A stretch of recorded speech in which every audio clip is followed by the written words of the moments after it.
कि ऐसो अवसर कभी ना छोड़ना चाहिए, अगर मिल जाए तो कहते हैं चलो दर्शन करने के लिए चलते हैं। जब जाते हैं दर्शन करने के लिए तो सर्प ने उस अगासुर नाम के राक्षस ने अपनी जिब्बा जमीन में टच करके रखी। जैसे ही चढ़ते हैं तो गुदगुदी होने लगी ग्वाल वालों को पाँव में।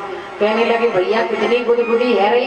एक ने कहा तो को ना मालूम, अरे संत महात्मा बड़े पैसा वाले हुए, उन्हें के अलावा ज्यादा धन को के पास ना निकलवे, इतने पैसे वाले हैं कि ताकि बाके ताई इनने मकबल को गद्दा भिजवा दियो और हम ग्वाल वाल पहली बार चल रहे तासे गुदगुदी है रही।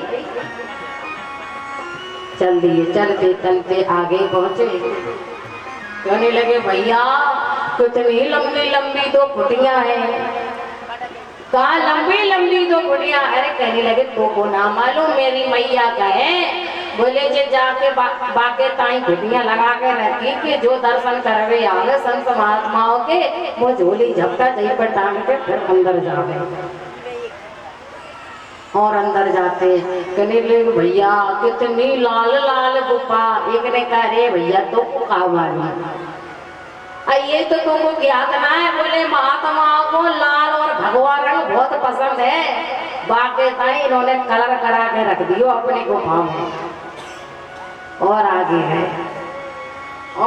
गए तो अजगर ने विचार किया कि जिसको मारने आया वो तो अभी तक आया नहीं। तो कन्हैया कहते हैं अरे ये कोई मायावी राक्षस है, ये गुफा नहीं है, बाहर आ जाओ मार देगा। कहने लगे कन्हैया तुम हमें मारने की बात करते हो, वो हमें क्या मारेगा। और कन्हैया हम तो जानते हैं कि तुम जैसा सखा हमारे साथ है तो ये क्या मारेगा। एक नहीं अनेक राक्षसों को उद्धार किया है और कन्हैया तुम्हें बचपन से ही एक एक से सबको मार दिया, तो हमें लगता फिर आज हमें क्यों डर लगेगा। इसलिए गोविंद हमारे साथ है तो डरने की क्या बात है। कन्हैया जब तुम हमारे साथ हो तो हमें किस बात का डर है। चल दिए आगे पहुंचे। अब गोविंद ने विचार किया कि जब मैं नहीं जाऊंगा तब तक उद्धार होने वाला नहीं है और ये वापस आने वाले नहीं है। तो कन्हैया जाते हैं अजगर के मुख में और अजगर ने जैसे अपना मुख दबाया बंद किया, प्रभु ने अपना विशाल रूप बढ़ाया और जैसे ही बढ़ाया आकार बड़ा किया तो अजगर का मुख फट गया और उद्धार हो गया। भगवान ने अपनी बांसुरी की ध्वनि के द्वारा सभी ग्वाल वालों को जगाया। श्री सुखदेव जी महाराज ने कहा इस प्रकार जब ग्वाल वाल उठे तो ग्वाल वालों को लगा कि जैसे हम नींद से जागृत हुए हों और सभी ग्वाल वाल कहने लगे भैया कन्हैया भूख लगी बहुत जोर से। कन्हैया ने कहा ठीक है तो चलिए फिर भूख लगी। और जैसे ही खाना खाने को जाते हैं अपना अपना कलेवा करने को जाते हैं और बरेलिया तो कलेवा करते हैं ना, तो कलेवा करने को जाते हैं। बोले आज सभी ने अपना अपना कलेवा खोला और कलेवा खोल के रख लिया। बीच में ठाकुर जी को बैठा लिया, कोई जलेबी रखे, कोई कचौड़ी रखे, कोई खीर रखे, कोई मालपुआ रखे, सब अपने अपने व्यंजन रखे। कन्हैया के साथ में एक रहते थे जिनका नाम था श्री दामा और मधुमंगल और मनसुखा। तो श्री दामा के पास कुछ नहीं था और वो अपनी जितना कुछ मिल जाता था तो पा लेते थे, पर उनसे भी गरीब एक और थे जिनका नाम था मनसुखा।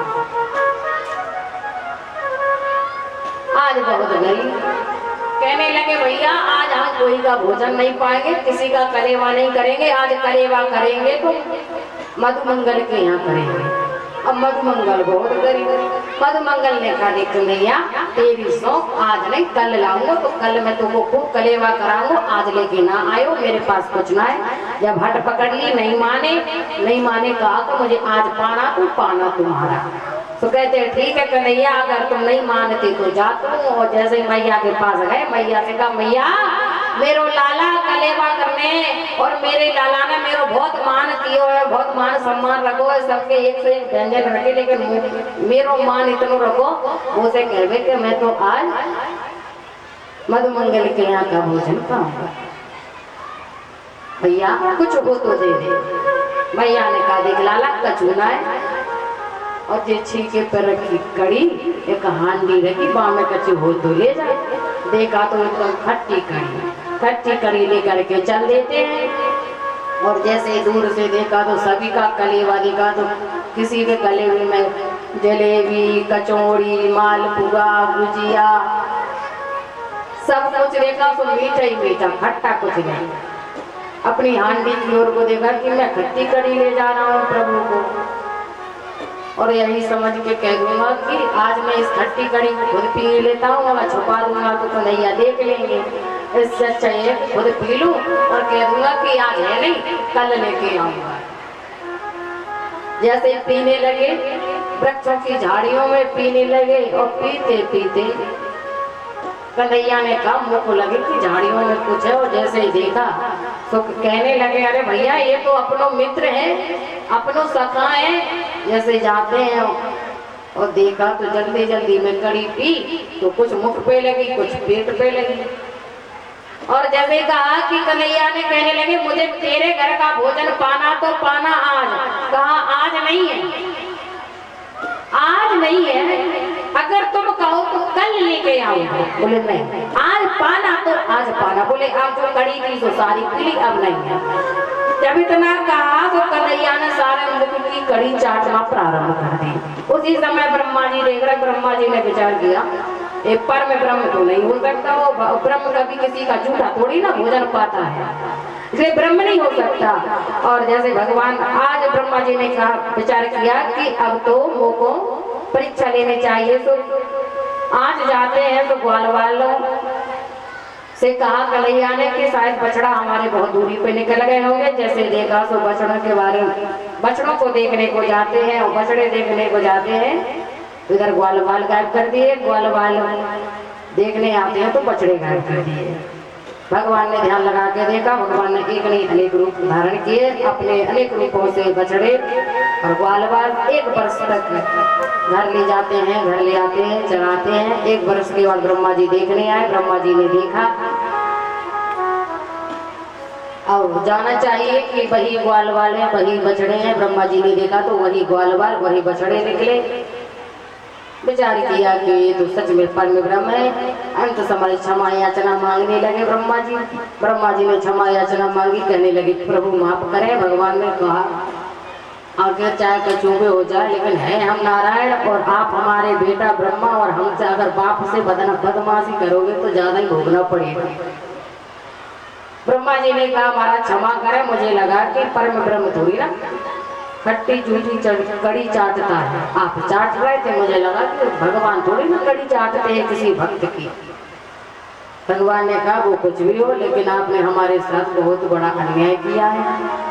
ब्रह्मा जी अंत समय क्षमा याचना मांग के चल दिए। श्री सुखदेव जी महाराज कहते हे राजन परीक्षित, एक बार की बात भगवान काली राह पर जाते हैं, काली राह पर जाते हैं। काली राह पे मधुमल मंगल मनसुखा श्री रामा सभी ग्वाल वालों के साथ खेलने के लिए जाते हैं। तो खेलते खेलते में जमुना जी में गेंद चली गई। जमुना जी में गेंद गई तो प्रभु ने मधुमंगल अपनी गेंद मांगने लगे, नहीं दे पाए, कहा कि दूसरी दे दूंगा, नहीं मांगने। तो अंत समय प्रभु ने जमुना जी में छलांग लगा दी। जमुना जी में छलांग लगाई, कालियानाथ को नाथा। और अंत समय जब कालियानाथ की 27 दिन तक युद्ध चला, 28वें दिन एक नस ढीली पड़ गई। कालियानाथ के अंत समय कालियानाथ की पत्नी ने क्षमा याचना मांगी कि प्रभु क्षमा कर दीजिए, और पत्नियों के कहने से कालिया को क्षमा किया। कालिया से कहा जाओ इस जमुना जी से कहीं दूसरा स्थान देख लो।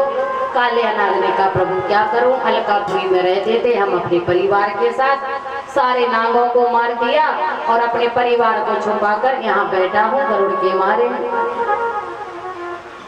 इसलिए प्रभु अब आप ही स्थान बता दें तो वहां पहुंच जाएंगे। प्रभु ने कहा अब गरुड़ जी आपको नहीं मारेंगे, क्योंकि आप हमें जमुना जी से बाहर ले जाएं, वहाँ हमारे सारे भक्त हमारा इंतजार कर रहे हैं, सारे ग्वाल वाल।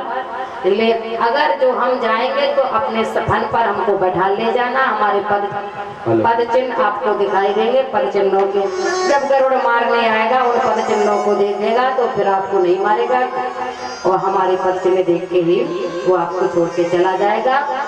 आज भगवान को ले जाते हैं कालियानाग बाहर, और कालियानाग से कहा कि जाओ रमणदीप में अपना स्थान लेना और वहीं पर रहना अपने परिवार के साथ। रमणदीप में जाते हैं, गरुड़ मारने आए। गरुड़ जैसे ही मारने आते भगवान ने कहा छोड़ दो, नहीं तो सुदर्शन चक्र से तुम्हारा उद्धार हमें करना होगा। भगवान के कहने पर कालियानाग जमुना जी का स्थान छोड़ करके रमणदीप गया। रमणदीप पहुंचकर श्री सुखदेव जी महाराज कहते हैं जमुना मैया काली जी को शुद्ध किया कालियानाग के जहर से। आगे चल के भगवान ने चीर दुकाए चुराते हैं, क्यों? क्योंकि माताएं कुछ निर्वस्त्र स्नान करती हैं, माताएं कुछ निर्वस्त्र स्नान करते हैं वहाँ की व्रत की, तो कहा कि वरुण देवता का अपमान होता है। सुंदर सा ज्ञान दिया माताओं को। एक बार के बाद में सुखदेव जी महाराज कहते हैं कहे राजा परीक्षित भगवान काल वालों के साथ गौ चराने को जाते हैं। जब आगे गए तो भोजन मांगने के लिए ब्राह्मणों के यहाँ जाते हैं। ब्राह्मणों ने मना कर दिया, ब्राह्मणों की पत्नियां भोजन बना के लाती हैं, ब्राह्मणों ने अपनी पत्नियों को त्याग दिया। श्री सुखदेव जी महाराज कहते हैं राजन परीक्षित आगे चल के एक बार ब्रज में सभा लगाई गई, पानी की बारिश नहीं हुई। पानी की बारिश नहीं हुई तो सभा लगाई गई कि इंद्र देवता की पूजा करनी है, इंद्र देवता की पूजा करनी है।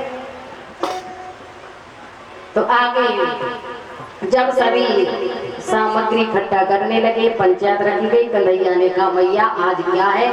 आज नगर में बड़ा उत्सव मनाया जा रहा है। मैया ने कहा कि इंद्र देवता की पूजा करना है, इंद्र भगवान की पूजा करेंगे। जब पूजा करने के पिताई इंद्र देवता खुश हो जाते हैं, प्रसन्न हो जाते हैं, फिर वो है पानी की बारिश करते हैं। बारिश करते हैं तो गौ माता हरी हरी घास खाती हैं, फिर वो हमें हमारी खेती होती है, हमारा अन्न उगता है। फिर आज कन्हैया ने कहा मैया अगर आपको एक साची बात लगे तो बोलो।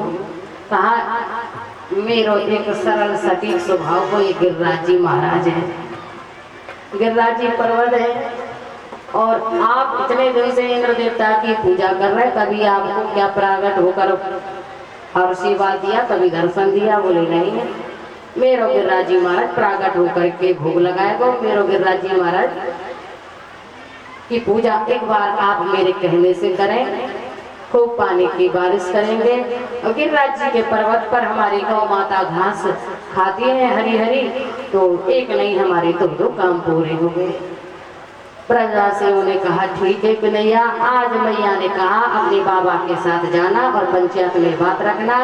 और आज कन्हैया जाते हैं, सभी ब्रजवासियों से कहते हैं कि अगर आपको साची लगे तो एक सही लगे तो मैं एक सुझाव दूं, आप गिरिराज जी महाराज का पूजन करो। सभी ब्रजवासियों ने कहा ठीक है। एक बार गिरिराज जी सही महाराज की पूजा कर लेते हैं। इतने दिनों से इंद्र भगवान की पूजा कर रहे हैं कि सबकी मन आए सुन लीजिए, जो कछु कृष्ण कहे सो वही कीजिए। सभी ब्रजवासियों ने कहा जो कृष्ण कहे सो वही कीजिए, सबके मन आए सो सब सुन लीजिए। सबने कृष्ण की बात को रखा और कहा श्याम समान हित नहीं कोई, प्रभुताय निज नयने जोई। आज कहा गोविंद की बात को मान लेते हैं। एक बार प्रभु की बात को माना। एक ब्रजवासी ने कहा देख नैया तब मानेंगे जब तेरो गिरिराज जी महाराज प्रागट होकर भोग लगाएंगे, तो मानेंगे कि तेरो भगवान साची में है कि नहीं। बोले ठीक है। बोले भगवान हमारे प्रागट होकर भोग लगाएंगे। ब्रजवासियों ने कहा तो बताइए, भोग लगाएंगे तो फिर क्या बनाना पड़ता है? क्या सामग्री लगती है, क्योंकि हमारे जो भगवान है ना, हमें उनका तो मालूम रहता है, उनकी पूजा करते रहते हैं तो उनका मालूम रहता है कि उनको क्या सामग्री चाहिए। पर आप बताइए कि आपके गिरिराज जी महाराज को क्या लगता है? भगवान ने कहा जो सब आप अपने भगवान को भोग बनाते हैं वही सब मेरे गिरिराज जी महाराज को लगता है। इतना कह के श्री सुखदेव जी महाराज कहते हैं राजन परीक्षित, भगवान कहते हैं कि आइए ब्रजवासियों मेरे साथ गिरिराज जी की तलहटी पर चलो।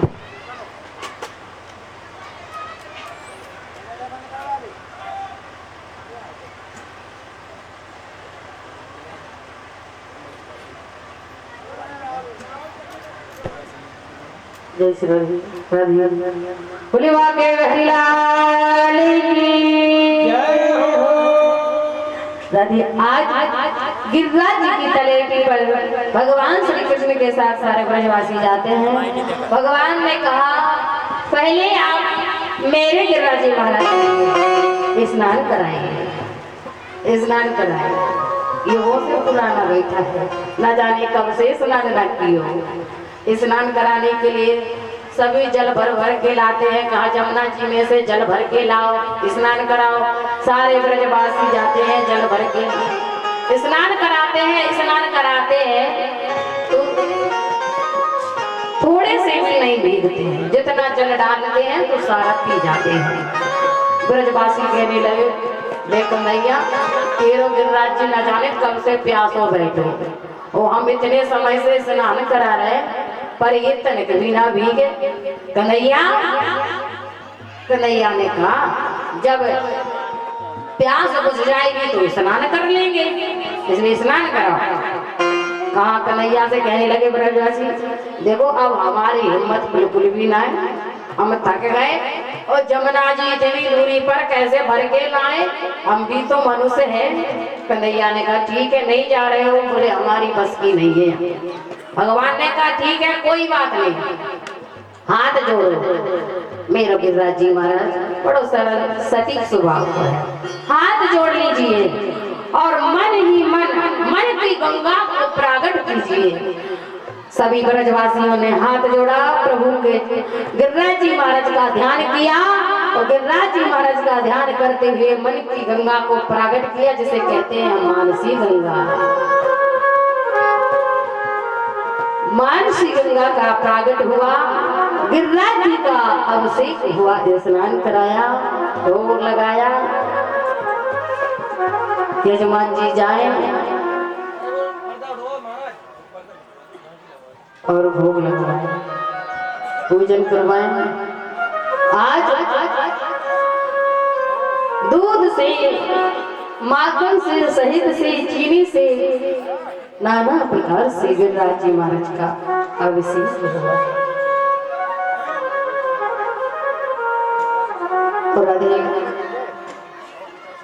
यजमान जी भोग लगाएंगे और पूजन कराएंगे। फिर माताएं नीचे